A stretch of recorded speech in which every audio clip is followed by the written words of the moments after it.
selain mendapat akreditasi unggul juga semangat yang luar biasa dari para Sivitas Akademika UINA dan FATA Palembang dalam hal yang sifatnya non-akademik juga kami terus berkembang. Beberapa capaian kami di luar akademik misalnya kami 3 tahun terakhir itu capaian kinerja kami selalu di atas 100%. Jadi seperti saya katakan tadi, sebagai PTN BLU, kami punya apa? Jadi dipayungi oleh 2 kementerian, baik Kementerian Agama maupun Kementerian Keuangan. Nah, itu biasanya di awal tahun saya menandatangani perjanjian kinerja. Itu kalau di Kementerian Keuangan namanya IKU, Indeks Kinerja Utama. Alhamdulillah 3 tahun berturut-turut kita capai di atas 100%. Untuk Kementerian Agama saya tanda tangani perjanjian kinerja. Alhamdulillah juga 3 tahun berturut-turut kita capai di atas 100%.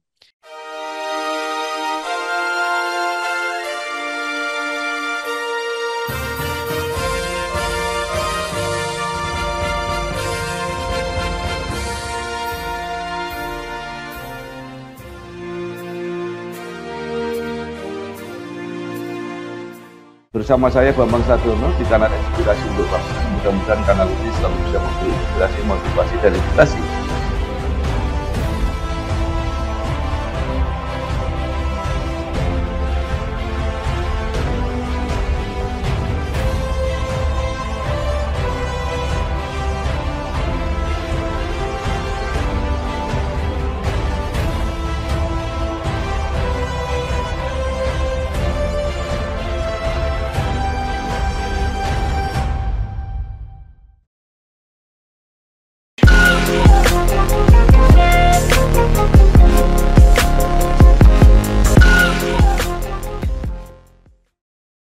Assalamualaikum warahmatullahi wabarakatuh.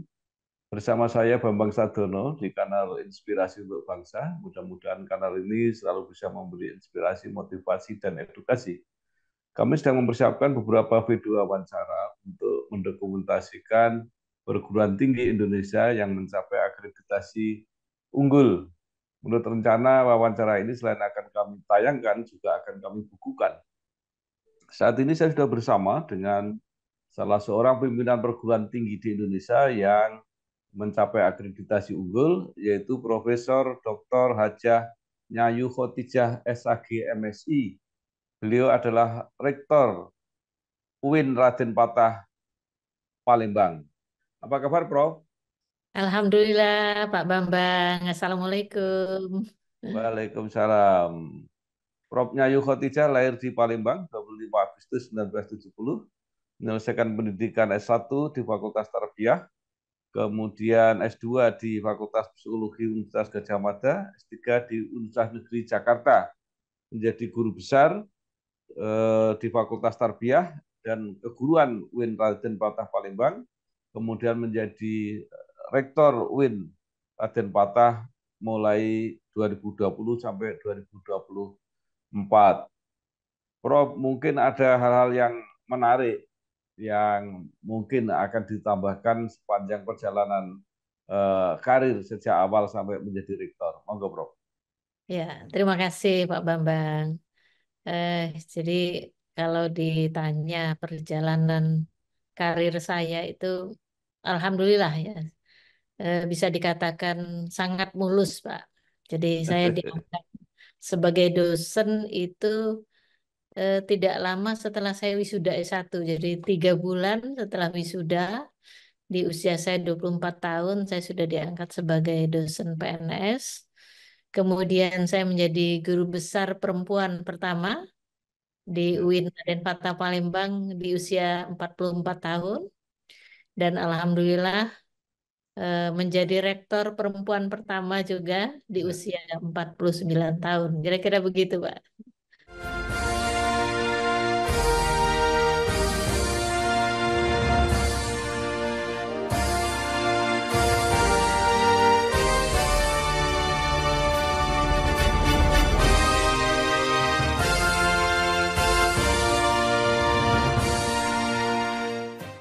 Ya, luar biasa. Ya.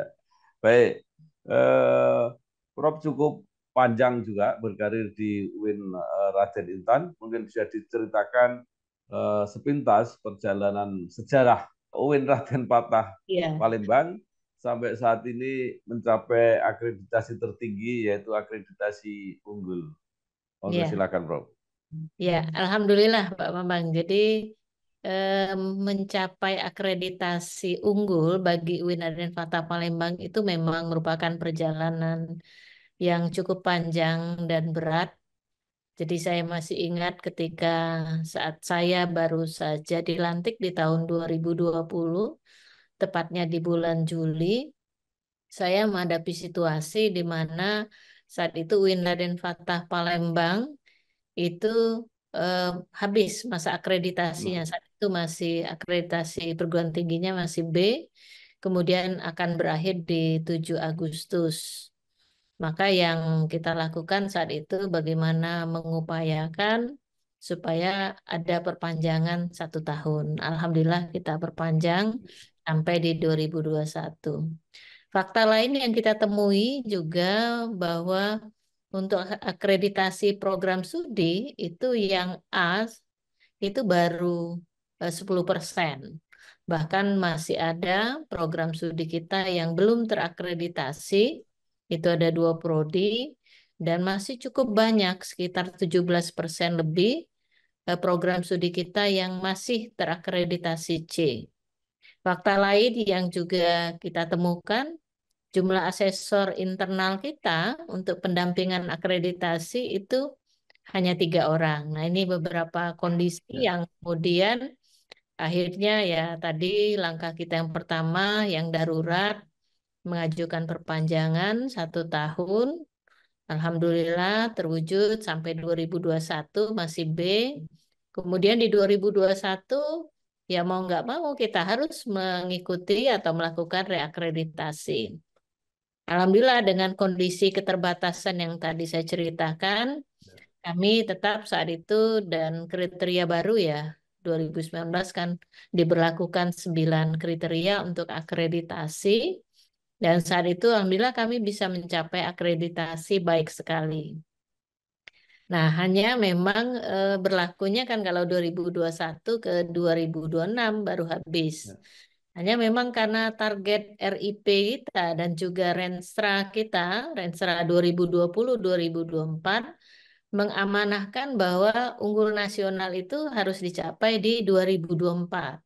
Karena itu dari mulai 2021 itu kami sudah bertekad bahwa harus meskipun sudah baik sekali 2021 dan berakhir di 2026, kami bertekad bahwa di 2024 kami harus unggul. Karena itu beberapa hal kami persiapkan mulai dari bagaimana menambah jumlah asesor yang semula 3 saja, asesor internal kita. Alhamdulillah Pak Bambang saat ini sudah Ya. 19 orang asesor internal Nah, kita. Jadi ada peningkatan yang signifikan. Kemudian kita juga meningkatkan ya. Pertama tentu kita mengajukan akreditasi untuk 2 prodi kita yang belum terakreditasi dan alhamdulillah bisa terakreditasi. Kemudian kita meningkatkan akreditasi untuk prodi-prodi yang masih terakreditasi C dan juga B untuk kita maksimalkan agar bisa terakreditasi unggul. hmm, Tentu ini bukan pekerjaan yang mudah dan bukan seperti simsalabim, suatu hmm, sulap, tetapi tentu melalui persiapan-persiapan yang sangat matang. Sebagai pimpinan, saya sangat paham bahwa setidaknya ada 2 hal yang dibutuhkan untuk meningkatkan kualitas lembaga kita. Yang pertama tentu dukungan anggaran. Yang kedua tentu adalah dukungan moral. Nah, terkait dengan dukungan anggaran, saya membuat kebijakan anggaran yang tak terbatas untuk hmm, kepentingan akreditasi. Jadi, alhamdulillah kita adalah PTN BLU sehingga ya, punya fleksibilitas dalam pengelolaan anggaran sehingga semua pengajuan anggaran untuk kepentingan akreditasi itu pasti saya setujui. Kemudian dukungan moral juga kita berikan. Jadi tidak jarang saya itu turun, Pak, ke Ya, prodi-prodi untuk mendengar langsung keluh kesah di level pelaksana, baik di fakultas maupun prodi. Apa sih kendala-kendala mereka dalam meningkatkan mutu? Termasuk satu hal yang juga selalu kami lakukan setiap kali asesmen lapangan dilakukan oleh Ban PT, itu saya dan semua pimpinan universitas dan juga semua pimpinan fakultas, meskipun itu yang akreditasi hanya satu prodi, tapi saya minta pimpinan fakultas lain juga ikut mensupport dengan hadir ya, pada saat asesmen lapangan dibuka, artinya pada saat pembukaan. Sehingga itulah ya, bentuk dukungan kami bahwa ketika ada satu prodi yang akan AL, maka kami siap memberikan dukungan apapun dan terutama ini adalah dukungan moral. Dan tentu saja untuk mengapresiasi prodi-prodi yang mencapai akreditasi unggul dan A, maka kita juga memberikan reward. Ini ya, biasanya ya, sederhana, rewardnya hanya tim borang itu setelah ya, berhasil kita ajak jalan-jalan lah begitu. ya, Ya, kemudian secara pribadi juga saya memberikan apresiasi khusus kepada prodi-prodi yang melakukan ya, lompatan dari C langsung unggul atau A. Itu saya berikan apresiasi ya, khusus dari pribadi saya sendiri. Itu beberapa yang ya, kami lakukan, Pak.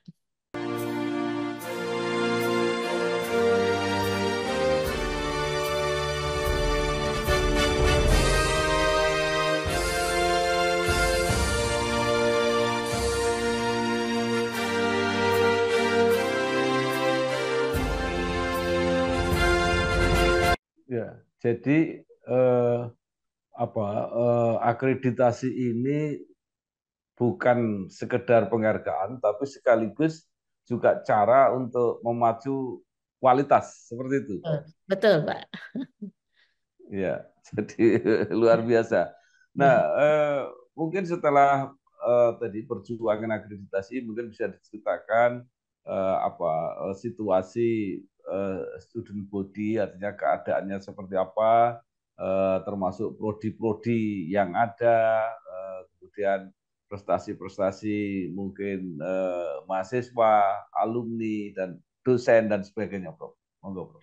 Ya, terima kasih, Pak. Jadi, kalau bicara student body, alhamdulillah saat ini kita punya mahasiswa yang cukup banyak.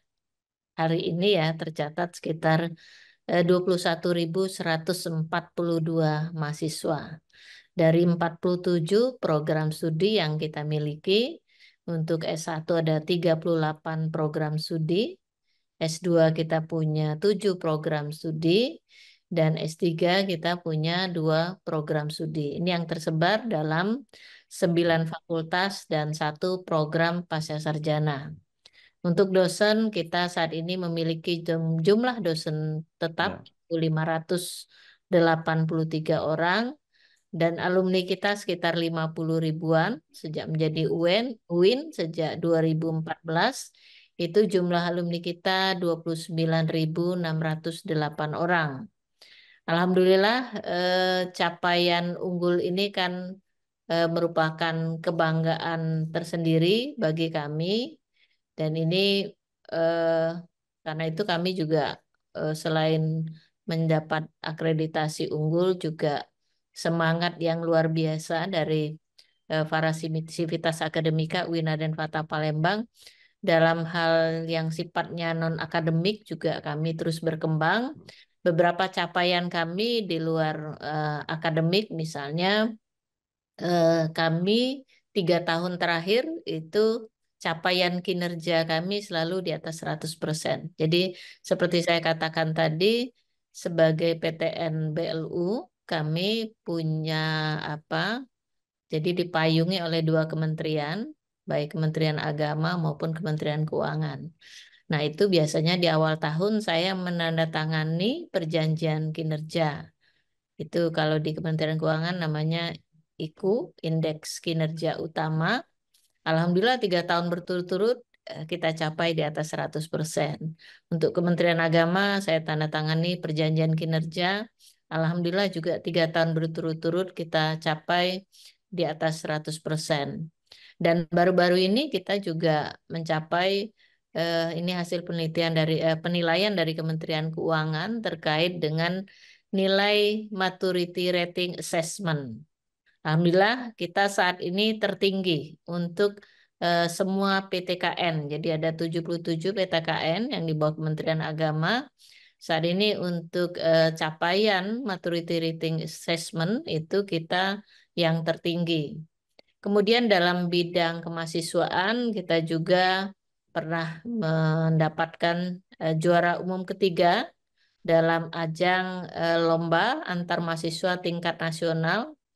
Itu Pesona namanya, Pekan Seni dan Olahraga Nasional tahun 2022. Kemudian dari sisi akademik hal lain juga kita pernah mendapatkan predikat juara satu sebagai PTKI dengan pelaporan PD Dikti terbaik.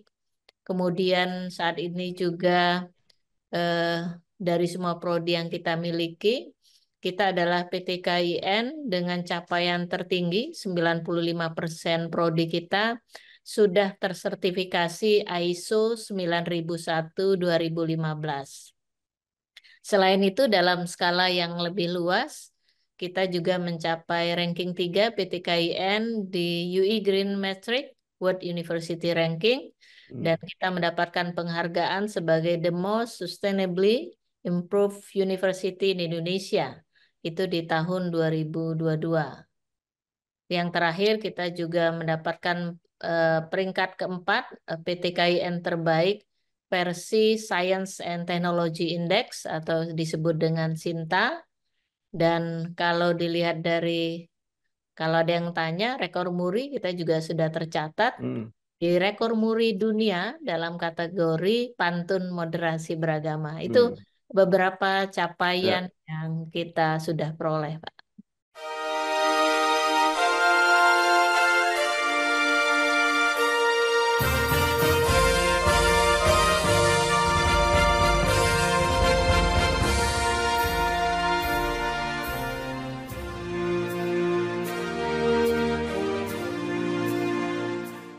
Ya, baik, Prof. Saya kan tanya sedikit begini. Ya, UIN ini kan transformasi dari IAIN. Saya betul. kira Ibu mengikuti perjalanannya itu. Ya. Nah, apa hasil baik yang dirasakan oleh institusi UIN sendiri maupun kira-kira yang dirasakan oleh masyarakat dari transformasi ini? Iya, terima kasih Pak. Jadi transformasi ini kan tidak sekedar berganti nama, ya, Ya. ataupun berganti baju.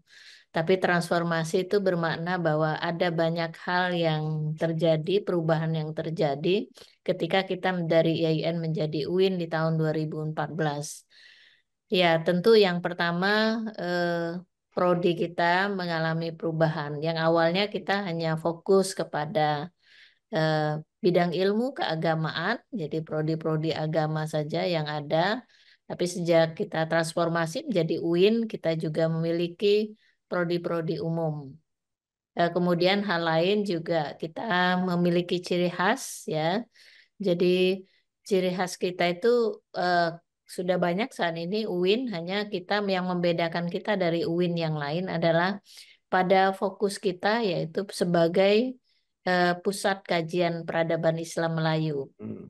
Nah, itu beberapa distingsi yang kita miliki, dan tentu dalam hal penyiapan mahasiswa, calon-calon apa alumni-alumni kita itu tentu kita buat persiapan yang sedemikian rupa. Jadi meskipun kita buka prodi umum yang mungkin sama namanya dengan prodi Ya. umum yang ada di PTN, tetapi eh, alumni kita punya ciri khas, punya kekhasan Hmm. sendiri. Dan itu karena kita memang memberikan pembekalan-pembekalan khusus kepada mereka, baik yang sifatnya kurikuler maupun yang non-kurikuler. Ya, Nah, baik. ya, Ini mungkin menarik nanti mungkin di apa lebih dijelaskan mengenai kekhasan tadi, juga ya, berkaitan dari kajian peradaban Islam Melayu ini. Saya kira ya. menarik, Bro. Silakan, Bro. Oke, terima kasih. Jadi yang tadi saya sampaikan bahwa kami mempersiapkan lulusan kami itu tidak sekedar pada kualifikasi akademik dari sisi pemahaman, pengetahuan, keterampilan yang sesuai dengan kurikulum secara umum yang mungkin juga bisa diperoleh di perguruan tinggi umum. Tetapi juga kami membekali mereka setidaknya dengan dua hal. Yang pertama tentu dengan pengembangan life skill utamanya pada keterampilan entrepreneurship.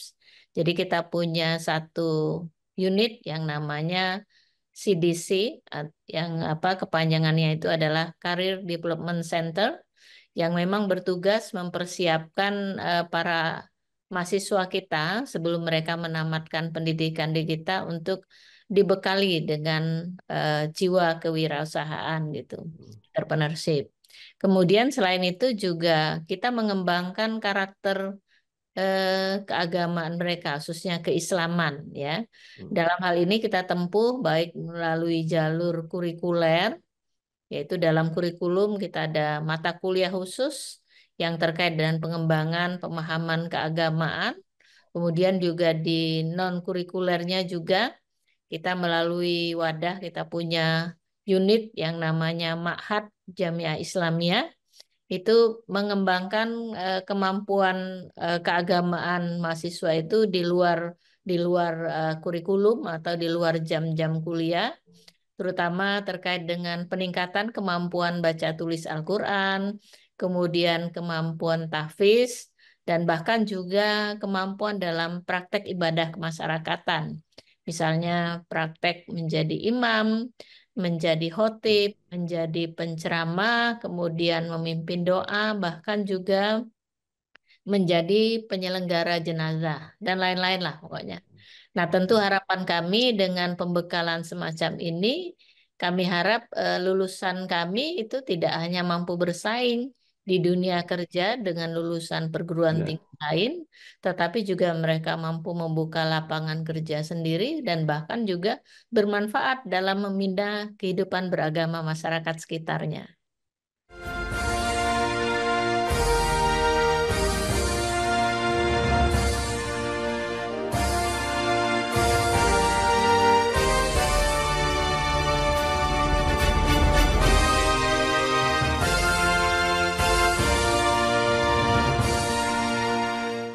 Ya.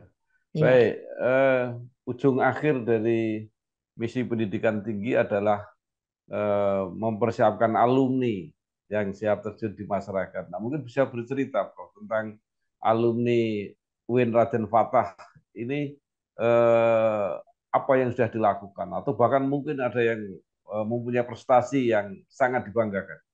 ya, ya. Terima kasih, Pak. Alhamdulillah, alumni Wina dan Fata Palembang tersebar luas, baik di dalam maupun di luar negeri. Mereka mengabdi pada bangsa, negara, dan juga alma mater. Mereka bekerja dan mengabdi di berbagai bidang sesuai dengan kompetensi yang mereka dapat selama belajar di kampus dan juga melalui pengembangan kompetensi diri. Alumni Wina dan Fata Palembang juga memiliki peran-peran strategis saat ini, baik pada lembaga pemerintahan dan juga di perguruan tinggi yang tersebar di berbagai provinsi di Indonesia. Beberapa alumni berprofesi sebagai pejabat di kementerian, ada yang menjadi dirjen, ada yang menjadi kepala badan, ya. Kemudian juga menjadi pejabat di pemerintahan daerah, ada yang menjadi sekda di provinsi Ya, maupun di kota. Di legislatif apalagi banyak alumni kita menjadi anggota DPR, ya, baik pusat, provinsi, kemudian akademisi tentu saja, bahkan ada alumni kita yang menjadi rektor di ya, perguruan tinggi lain dan juga menjadi kepala kantor wilayah di level provinsi, dan tentu yang paling banyak adalah yang menjadi pendidik, baik itu pendidik pada jalur formal di sekolah, madrasah, perguruan tinggi, ada juga yang pendidik di jalur non formal, kemudian pengusaha, dan juga banyak lagi posisi ya. strategis lainnya. Baik. UIN Raden Fatah termasuk apa jaringan nasional untuk menyiapkan SDM yang tentu mempersiapkan masa depan. Ya, Indonesia punya mimpi 2045 itu menjadi tahun puncak yang disebut Indonesia Emas. Nah, ya, apakah Win Raden Fatah ini juga mempersiapkan program-program khusus untuk mempersiapkan alumninya ke sana? ya, Monggo, Bro. ya. Makasih, Pak. Jadi betul. Jadi saat ini kan Indonesia mencanangkan di 2045 akan mencapai satu target yang luar biasa, Indonesia Emas. Dalam salah satu pidato Presiden, saya pernah mendengar bahwa salah satu acuan penting dalam mencapai visi Indonesia Emas ini adalah sumber daya manusia. Ya, Ya, sumber daya manusia ini dikatakan sebagai kekuatan besar bangsa Indonesia. Kita paham jumlah penduduk Indonesia sangat banyak dan tentu yang penting itu bukan sekedar jumlahnya yang banyak, ya, tapi kualitasnya juga harus ditingkatkan. Dan tentu saja peningkatan kualitas itu adalah melalui proses pendidikan, pembelajaran, dan pelatihan. Nah, menyongsong Indonesia Emas 2045, Wida dan Fata Palembang sebagai lembaga pendidikan harus mampu mengambil peran penting dalam mempersiapkan generasi muda yang unggul dan berdaya saing. Caranya bagaimana? Tentunya dengan memastikan bahwa proses pendidikan dan pembinaan bagi mahasiswa yang kami lakukan itu sudah dilakukan dengan sebaik-baiknya, ya, sesuai dengan standar yang ada, baik standar nasional dan jika mungkin kita capai dengan standar internasional. Bahkan di era pasar global saat ini kita dituntut menyiapkan lulusan kita yang bukan hanya unggul dan memiliki daya saing nasional, tetapi juga memiliki daya saing secara global. Tentu kurikulum kita perbaiki. Ya, mulai tahun depan kita sudah mulai menerapkan kurikulum OB yang berstandar hmm, internasional. Kemudian sarana prasarana kita perbaiki sesuai dengan standar internasional. Dosen juga kita tingkatkan kualifikasinya dan juga kompetensinya. Karena ke depan untuk mencapai Indonesia Emas, alumni kita harus bisa bersaing bukan hanya pada level nasional tetapi juga level global. Gitu, Pak Bambang. baik. Terakhir, Bro, Iya, eh, Ban PT atau mungkin Kemendikbud iya, punya program untuk apakah mengganti atau menghapus akreditasi unggul ini di tingkat institusi. iya. Nah, apa ini dampaknya? Mungkin paling tidak tadi akreditasi itu kan bukan sekedar penghargaan, tapi kan cara memacu mutu atau kualitas sebuah perguruan tinggi. Kalau itu jadi dilaksanakan, apa saran Prof? Atau apa penggantinya? Monggo, Oke. Prof. Iya, terima kasih banyak, Pak. Jadi, betul, akreditasi ini merupakan tolak ukur kualitas suatu perguruan tinggi ya. Nah, itu kan saat ini kita tahu akreditasi perguruan tinggi maupun akreditasi program studi itu menjadi salah satu syarat diterimanya lulusan kita di suatu lapangan pekerjaan.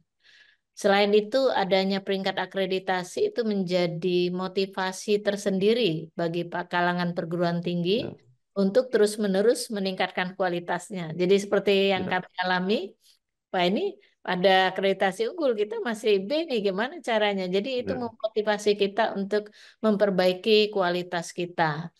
Nah, tentu kami memahami bahwa perubahan itu sesuatu yang memang harus terjadi, betul, tapi kami tentu berharap bahwa perubahan regulasi akreditasi yang akan datang tetap dapat mempertahankan eh, semangat ya perguruan tinggi untuk terus berupaya memacu kualitasnya. Jadi meskipun ya, berubah nama, berubah sistem, tapi bagaimana sistem yang baru, saya nggak tahu nanti seperti apa yang akan dikembangkan.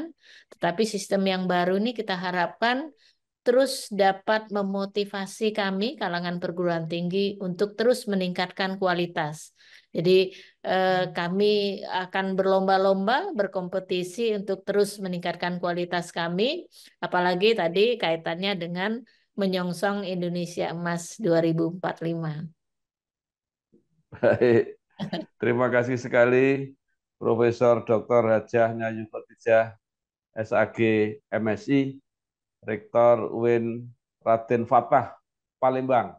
Betul. Banyak sekali yang sudah disampaikan, memperjelas, menambah wawasan, Ya, tidak hanya tentang akreditasi unggul, tapi juga tentang UIN Raden Fatah Palembang sendiri. Mudah-mudahan terus berkembang, terus amin. maju, Amin. dan menjadi kebanggaan nasional dalam menyongsong Indonesia Emas. Terima Amin. kasih, Prof. Sama-sama, Pak. Wassalamualaikum. Ya, Waalaikumsalam warahmatullahi wabarakatuh. ya, waalaikumsalam warahmatullahi wabarakatuh. Terima kasih sekali lagi, Prof.